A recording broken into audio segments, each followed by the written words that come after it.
कधी विचार केलाय हनुमान चालीसेमध्ये 40च लाईन का बरं असतात? आजच्या व्हिडिओमध्ये आपण मॅनिफेस्टेशनला समजून घेऊयात आपल्या संस्कृतीप्रमाणे, आपल्या पुरातनकालीन जे पण काही विषय आहेत त्या सगळ्याप्रमाणे, आणि त्याच्यातली सगळ्यात अशी इम्पॉर्टंट गोष्ट ज्याला भरपूर लोक मानतात ती म्हणजे हनुमान चालीसा. त्याआधी मला तुम्हाला एक गोष्ट सांगायची, आणि ती गोष्ट मी एक्सपेरिमेंट केली आहे किंवा मी सांगते म्हणून नाही, तर तुम्ही युट्यूबला, गुगलला सगळीकडे जाऊन चेक करू शकता. सो हा एक्सपेरिमेंट झालेला आहे. 2 झाडं घेतली गेली होती.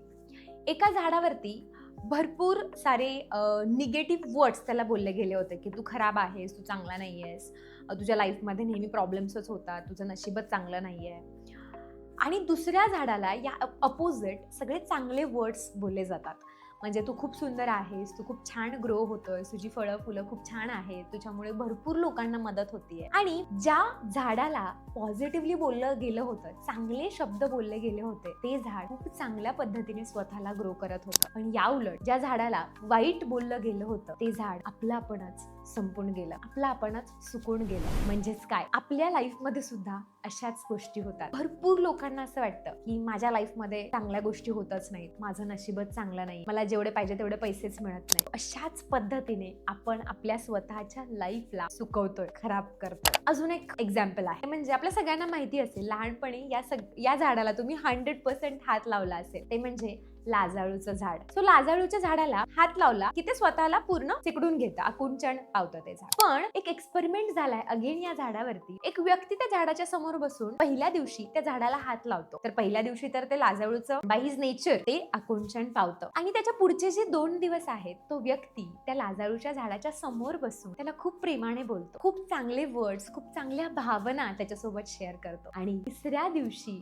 ज्यावेळी त्या झाडाला तो व्यक्ती हात लावतो त्यावेळेस ते झाड आकुंचन पावत नाही, स्वतःला सिकडून घेत नाही. This is the power of your words. आता यामध्ये झालं काय, ज्यावेळी त्या लाजाळूच्या झाडाला, प्लांट्सला, झाडांना सुद्धा फिलिंग असते बरं का, आणि हे दोन्ही एक्झाम्पल त्यासाठीच आहे. त्या लाजाळूच्या झाडाला कळालं की ही समोरची व्यक्ती माझ्याशी खूप प्रेमाने बोलतीये, म्हणजेच काय, ती व्यक्ती मला कुठल्याही प्रकारचा हार्म नाही करणार, कुठल्याही प्रकारची हानी नाही पोहोचवणार. आणि म्हणून ज्या वेळेस ती व्यक्ती त्या झाडाला हात लावते, जरी लाजाळूचं नेचर आहे आकुंचन पावणं, तरी सुद्धा लाजाळू आकुंचन पावत नाही. And this is the power of manifestation. यालाच मॅनिफेस्टेशन असं म्हणलं जातं. बऱ्याचदा आपण या इल्युजन मध्ये किंवा या गोष्टींमध्ये अडकलेलो आहे. व्हिज्युअलायझेशन करायचं, गोष्टी लिहायच्या, गोष्टी वाचायच्या, गोष्टी बोलायच्या, बट त्यासोबत या सगळ्या गोष्टींना, म्हणजे कितीतरी वर्षांपासून चालत आलेल्या गोष्टींना आपण विसरतो. त्याच्यातली सगळ्यात महत्वाची गोष्ट, कधी विचार केलाय हनुमान चालीसेमध्ये 40च लाईन का असतात? त्याच्या पाठीमागे खूप मोठं रहस्य आहे. कदाचित माहिती असेल तर कदाचित नसेल. आपलं जे आकाश मंडळ आहे ना, ते एव्हरी 40 डेजला चेंज होत राहतं, आणि पूर्ण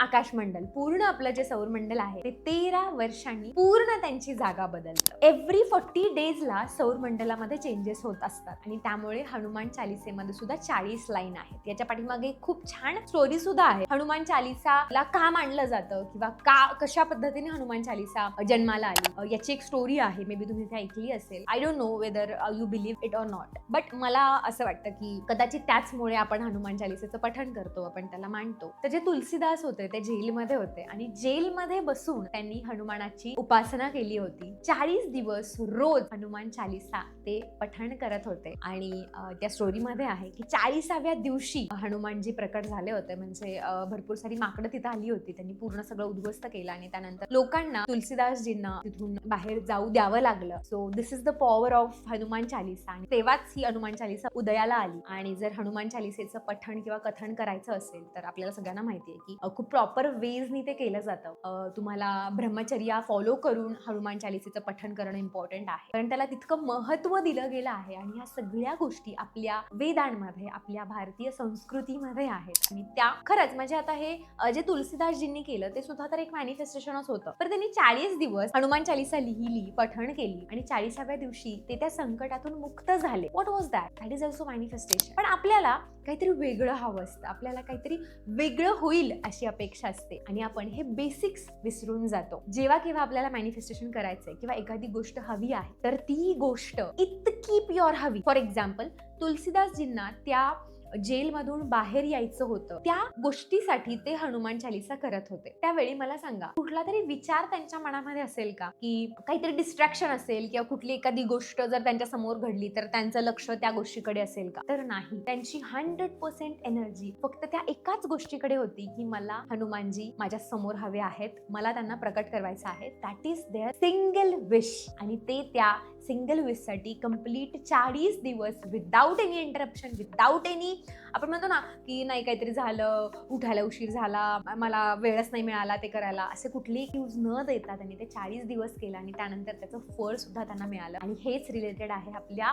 ब्रह्मांडासोबत, आपल्या सौरमंडल सोबत. कारण ती 40 दिवस तुम्ही कंटिन्युअस एनर्जी ती तशीच ठेवली, ऑटोमॅटिकली तुम्हाला ती गोष्ट, तुम्हाला ती ऊर्जा, एनर्जी, सगळ्या गोष्टी तुम्हाला त्या मिळणार आहेत जर तुम्ही या पद्धतीने काम कराल तर. याचाच अर्थ काय? मॅनिफेस्टेशन कशा पद्धतीने वर्क करतं? Very simple. तुम्हाला हे 40 दिवस, ज्याप्रमाणे हनुमान चालीसेमध्ये 40 लाईन असतात, 50, 52, 51 असं का बरं नसतात? कारण ते 40 दिवस कनेक्टेड आहेत आपल्या सौरमंडलासोबत. एव्हरी 40 डेज आपली जी सायकल आहे ती चेंज होत राहते. त्यामुळे तुम्हाला ते जे 40 दिवस तुम्ही सेट करणार आहात, फॉर एक्झाम्पल तुम्ही उद्यापासून करणार आहात, मग ते हनुमान चालीसेचं पठण सुद्धा तुम्हाला माहिती असेल, की एकदा ते करायला घेतलं की कितीही व्यत्यय आला, कितीही प्रॉब्लेम आला, तरी ते पूर्ण 40 दिवस ते कम्प्लीट केलंच जातं. अशाच पद्धतीने जर तुम्हाला एखादी गोष्ट तुमच्या लाईफमध्ये हवी आहे, you have to manifest it for next 40 days without any excuse, without any interruption, without any pause. तर ती गोष्ट तुम्ही 100% मॅनिफेस्ट करू शकता. ती गोष्ट तुम्हाला मिळू शकते. आणि अजून एक महत्वाची गोष्ट, जसं तुलसीदासजींनी हनुमानजींना प्रकट करण्यासाठी दुसऱ्या कुठल्याही डिस्ट्रॅक्शनकडे किंवा दुसऱ्या कुठल्याही गोष्टीकडे लक्ष नाही दिलं. आपल्यासोबत काय होतं माहितीये, आपण एक गोष्ट ठरवतो, आपल्याला ती हवी आहे, आपल्याला ती करायची आहे, पण समोर एखादी कुठली हलकी गोष्ट जरी झाली ना, तरी आपलं लक्ष पटकन त्या गोष्टीकडे जातं, आपण पटकन डिस्ट्रॅक्ट होऊन जातो, आपण पटकन त्या वे मधून बाहेर पडले जातो. That is the problem. बऱ्याच आपल्याला समजतच नाहीये की आपली एनर्जी जी आहे आपण त्या गोष्टीवरती कमी आणि बाकीच्या 100 गोष्टींवरती खूप जास्त वेस्ट करतोय. आणि त्यामुळे आपलं मॅनिफेस्टेशन वर्क करत नाही. आपल्या गोष्टी, आपलं व्हिज्युअलायझेशन, आपल्या 369 टेक्निक्स, आपला विजन बोर्ड काहीच वर्क करत नाही. याच्या पाठीमागे रिझनच हे आहे की तुमची जी एनर्जी आहे, ती अलाइनमेंट आहे, ती इंटरप्टेड आहे, ती इम्बॅलन्स आहे. सो जेव्हा जेव्हा तुम्ही या गोष्टी सगळ्या व्यवस्थितपणे, सगळ्या गोष्टी विचारात ठेवून, सगळ्या गोष्टी, जसं की अगदी सिंपल एक लाईन जरी तुम्ही लक्षात ठेवली ना, हनुमान चालीसा 40 लाईनची का आहे? सौरमंडलामध्ये 40 दिवसांमध्ये ती रोटेशन चालू असते, म्हणून त्यांचं ते कनेक्शन आहे. तर तुलसीदासजींची विश कंप्लीट झाली त्याच 40 दिवसात, 40व्या दिवशी. तर जर मी हे पूर्ण श्रद्धेने, विश्वासाने केलं तर 100% मी सुद्धा ती गोष्ट अचीव करू शकते जी माझ्या मनामध्ये आहे, जी मी त्या एनर्जीला पूर्णपणे सरेंडर करतो. आणि माझं 100% जे पण काही माझं आहे, एनर्जी आहे, अलाइनमेंट आहे, व्हायब्रेशन आहे, माझे फिलिंग्स आहेत, माझे थॉट्स आहेत, सगळे त्या गोष्टीच्या पाठीमागे मी लावतोय विदाउट एनी डिस्ट्रॅक्शन. तर तुम्ही ती गोष्ट नक्की मिळवू शकता. तो बऱ्याच लोकांना असं वाटू शकतं की एवढं सोपं आहे का, किंवा खरंच हे पॉसिबल आहे का? But I will tell you, मी माझी लाईफ मॅनिफेस्ट केली आहे. माझ्या लाईफमध्ये आता ज्या पण काही गोष्टी आहेत त्या मी मॅनिफेस्ट केलेल्या, मॅनिफेस्ट करून मिळवलेल्या आहेत. आणि कदाचित तुमच्या लाईफमध्ये पण अशा भरपूर गोष्टी झाल्या असतील ज्या तुम्ही मॅनिफेस्ट केल्या होत्या आणि आज तुम्ही त्या घरामध्ये, त्या गाडीमध्ये, त्या लोकांसोबत, त्या परिस्थितीमध्ये राहताय. बट समहाऊ तुम्हाला ते आठवत नाहीये किंवा त्याचा विसर पडलाय आणि त्यामुळे आपल्याला असं वाटतं की नाही, हे काही खरं नाहीये किंवा हे काय होत नाही. बट प्रत्येकाच्या लाईफमध्ये अशी कुठली ना कुठली गोष्ट असते की ती त्यांनी काही वर्षांपूर्वी, काही महिन्यांपूर्वी ठरवलेली असते आणि आज ती त्यांना मिळालेली असते. त्याच्या पाठीमागे डेफिनेटली त्यांचे थॉट्स, ऍक्शन्स, फिलिंग, बिलीफ या सगळ्या गोष्टी असतात. म्हणूनच आज ती गोष्ट त्यांना मिळालेली आहे. And that is the power of magic, that is the power of manifestation. आणि मला असं वाटतं की ठीक आहे, जे लोक विश्वास ठेवतात त्यांनी ही गोष्ट नक्की ट्राय करून बघा. आणि जे लोकांना असं नाही वाटत, विश्वास नाही ठेवत, त्यांच्यासाठी आय डोंट थिंक सो की मी काही सांगू शकते. बट या, माझा विश्वास आहे आणि हजारो लोकांचा विश्वास आहे. फक्त मीच नाही तर हजारो लोकांनी यातून बेनिफिट, याच्यातून हवी तशी लाईफ आपली क्रिएट करून घेतलेली आहे. त्या गोष्टीला मी असं म्हणेन की हलक्यात घेऊ नका आणि या गोष्टींचा नक्की तीव्रतेने, शांतपणे विचार करा. आणि मला इथपर्यंत ऐकून घेतल्याबद्दल खूप थँक्यू. आणि अशाच पद्धतीने तुम्हाला अजून काय ऐकायला आवडेल, अजून काय टॉपिक्स आवडतील तुमच्या लाईफमध्ये इम्प्लिमेंट करण्यासाठी, तुमची लाईफ तुम्हाला हवी तशी मॅनिफेस्ट करण्यासाठी, हे मला कमेंटमध्ये नक्की सांगा. व्हिडिओ आवडला असेल तर लाईक करा, नसेल आवडला तर डिसलाईक सुद्धा करू शकता.